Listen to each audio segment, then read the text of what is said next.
What's up, guys? On this Master Grade Monday, we're looking at the final Master Grade Tallgeese in the Endless Waltz collection, and that is the P Bandai Tallgeese. Well, we can finally see Tallgeese, but they covered up the last E and the 3 there. Tallgeese. Alright, so this is, of course, the Tallgeese 3 from the Endless Waltz movie. And this thing is cool. Though you guys are probably noticing right away, this is a different box. This is the other type of MG box. No idea why all of a sudden for this one they decided to change the box. The previous two were in the much more smaller compact box.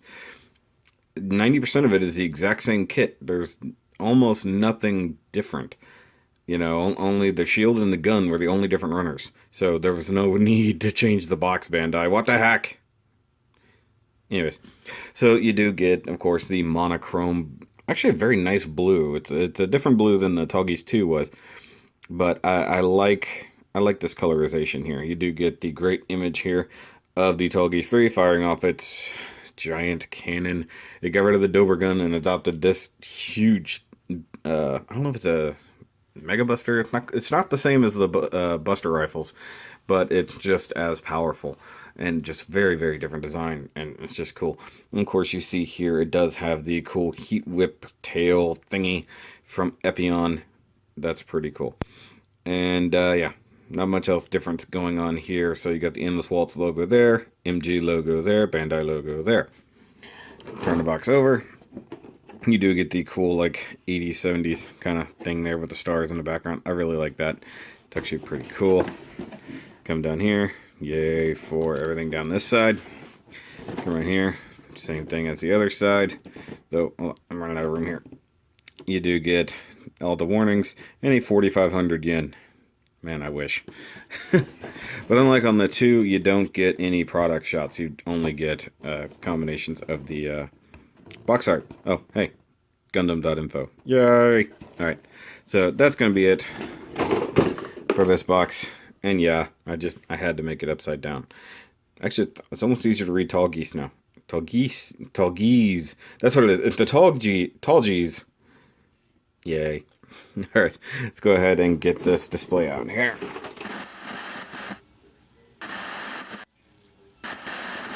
Alright, so just like last time, here is the Tallgeese display. Of course, you get the 1, the 2, and the 3 over here. Now, I really do dig the way I did this display. I almost did it as a Zex display, so I was going to have Epion in the background as well, but it didn't make sense because 2 was not piloted by Zex, just 1 and 3 were. So it is what it is. I just wanted to show this off, and I've got them in a really neat stance, and I kind of need this as reference because I'm probably going to forget after this review.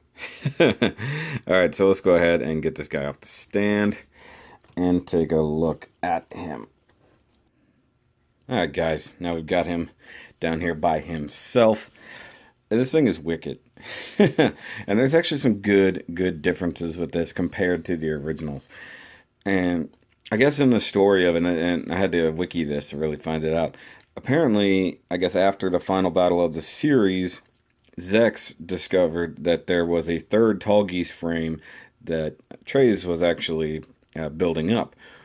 He took what was that, you know, it was kind of unfinished, and took the remnants of Epion and made this guy. You know, so that's how you end up with the Epion heat, you know, shield and heat whip on this side. Where this giant monster came from, no idea. You know, I didn't research that far. I'm going to be honest. But you can tell this one went back to some of its roots with a lot of the white. They got rid of the massive amounts of blue. Even though it's kind of a really light gray or more of a dirty white, it's nowhere near as pure white as the original. But he did keep a lot of the blue accents, which is pretty cool. So you get a blue stripe down the center of the chest here, a little bit on the collar, on the side of the head. Unlike the previous models, he's got some blue vents there, and a weird blue now tail whip thingy coming off the top of his head. You get some of the side skirts, get some blue action here. Of course, the shield is completely different, so we're not even worried about that. But he does keep the blue boosters from the second generation one. And same thing with the blue butt skirts. Actually, yeah. Side skirts went back to white. Back skirts were definitely still blue. Now, if I recall, I did this one second. I did this one and then I did the TALLGEESE 1. And there's some issues with the way that this thing is built. I could tell I was definitely exploring nub cleanup a little bit better on this guy. So it's kind of, let's see right through here, not so great.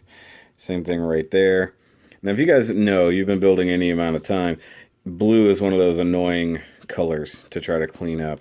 Same thing right there. I didn't even get that nub at all, which kind of annoys me. Everything about this booster right through here is bad. Like, it's just really, really bad. Didn't even clean those up. So part of me almost wonders if I did this before I did the 2, because the 2 is way cleaner. Like, maybe I learned a lesson or so. I have to go back through my build logs. I gotta dig through my Facebook build logs. But I do like this guy. I like some of the new aesthetics. And some of the ones they kept, but then redesigned. It's a little bit different. So you still get the light color gray frame, but you get totally different colored hands. So you get white hands instead. So that's pretty cool. But then you're switching up the side skirts back to the white, but you keep the light colored frame there. So that actually looks pretty good. So it's just, there's a lot of things that they changed but kept the same. I really do dig these new shoulders. I really like this versus the standard ones. Although it does present slightly unique challenges when it comes to how the weapons are mounted. It's a little bit different than the old system. I need to tilt my camera up just a little bit, or raise it. Hold on. Raising the camera, because it's an MG review. There we go. Ignore the loud noises in the background, guys. Jeez. The perks of filming on a Monday. You get to hear dumpsters in the background. Let's see here. I added some silver effects right here instead of the previous colors. I added the tiny little blue dots right there. That's different. Let's see if I'm poking in the eyes of the large cannon there. Ah, I did not actually put a pilot in there. Well, theoretically, Zex is supposed to be dead, so that makes sense. Right. So I really like some of these new details that they've added, like this new like trident style crest on the head, and of course the little whatever you want to call it coming off the top of the head there. You do get a cool green like single eye idea going on there, even though it's probably a sticker issue, but it's split right there. You guys probably can't see that too well right in there. I do like that. And of course the face does remove in the same manner, just like that. Yeah, it does look like the sticker got really jacked up there. I don't know what happened. Like I said, this is early days, guys. This was a couple years ago. My skills have definitely gotten better, I can say that. Now, one thing I'm looking at here, it looks like I did a silver wash on some things, like right here in the cheek vents and on these little rings right there. That's not just panel lined. I actually can see some silver there. I can't really show it off that well, but I guess I was playing around with it. And like I did a few things a little bit different. Like, I'm going to go ahead and show off the cannon here, because I did a lot of work to it. You can see, mind you, this is early days. I did a wash. I did like a dark gray wash and then started adding silver and gold details here. So into the hoses, and I'll tell you this right now, it looks better on camera. So any of the tips of the hoses and the connections, I did gold. That's something I still do today sometimes. And get some silver details here. Back here in the big like spool section here, added some silver details. See, I did a little bit sloppy, almost on purpose. Like, just, it's kind of beat up. This little canister type deal right there, that's all plugged in. Really nice gold finish there. Of course, that's all Gundam marker.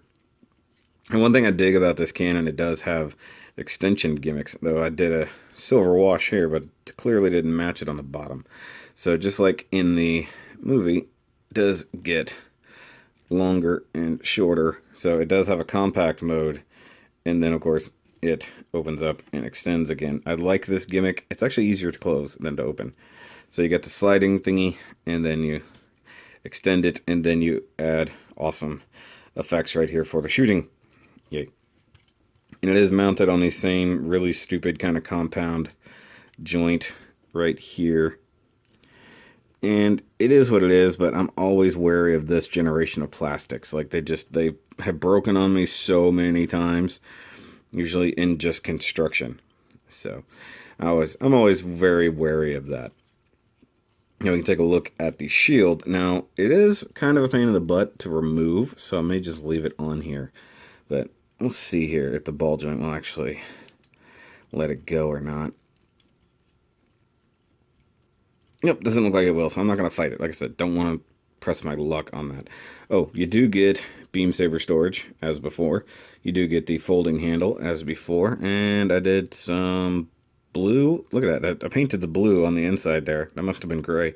So, blue painted and some gold inside there. I think... Nope. I was going to say, I think you can fold that flat, but you totally cannot. It looks like it has the same shape, but it won't do it. So, it is what it is. You do get a pivot right through there so that you can really use the heat whip.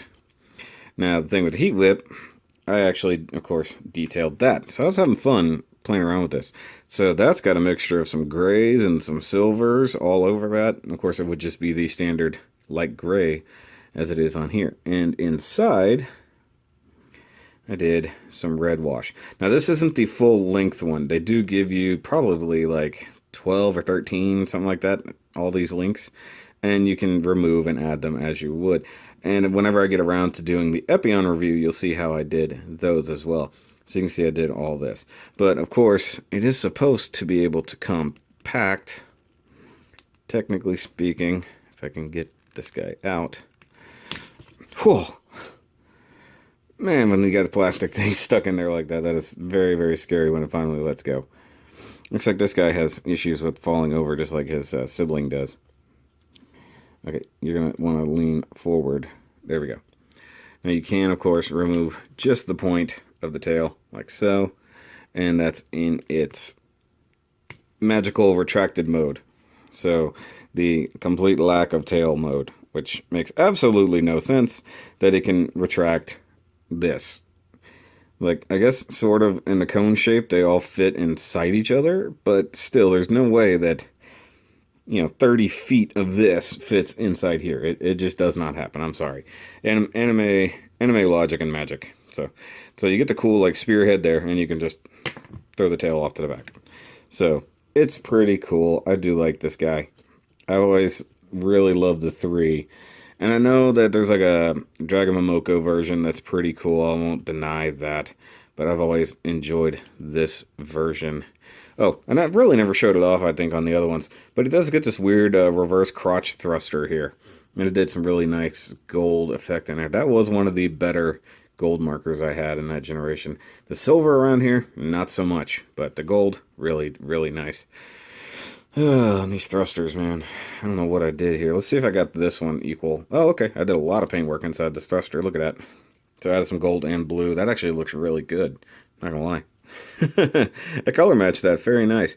And it looks like I experimented here and painted this with some black all over the inside there. That actually doesn't look too bad. Some blacks and some grays. And even did the rings around the bottom of the thruster gold. Wow, I put some effort. So this is like archaeology. I'm finding all the things I did in the past. It's kind of cool. So some things I don't even do now, I'm finding on kits that I did back in the day. Oh, look, even added some blue right through there. Did I do it on this side? Yep, but the blue doesn't match. So that's a thing you should always pay attention to, guys. If you're using Gundam markers, look, even over here, using Gundam markers to do things, make sure they're shook up really, really well, or else you end up with color matching. So I did a lot of detail on the insides of these things, even back then. This stuff I probably wouldn't even do now. But I think if I redid this kit with my current skills, it would definitely have a lot of these similar details, but I would clean it up a lot better than I did back then. I clearly see that the silver was giving me some pretty difficult times there. So I did some, it's focusing on the wrong thing. So some silvers and golds up inside the thrusters on the butt. So, and then silver right there. I know these reviews are sounding a lot similar, because, well, realistically, I did a lot of the same things back and forth on a lot of these kits. It is what it is, guys. But I do like the outcome here. And this guy was pretty awesome, even back in the day. It's a good kit. Once again, was very expensive. There are third-party knockoffs and stuff like that that are decent and actually look pretty good, and were pretty much the only option until this one came out. And they did re-release it last year before. So if you're lucky enough to get one, go ahead and do it. clean up the clean up nubs better than I did. And definitely, if you feel like doing a lot of the details, I think this kit needs it, or else it's going to be quite a lot of this kind of boring light gray. It looks very white on the camera here. Let's see here.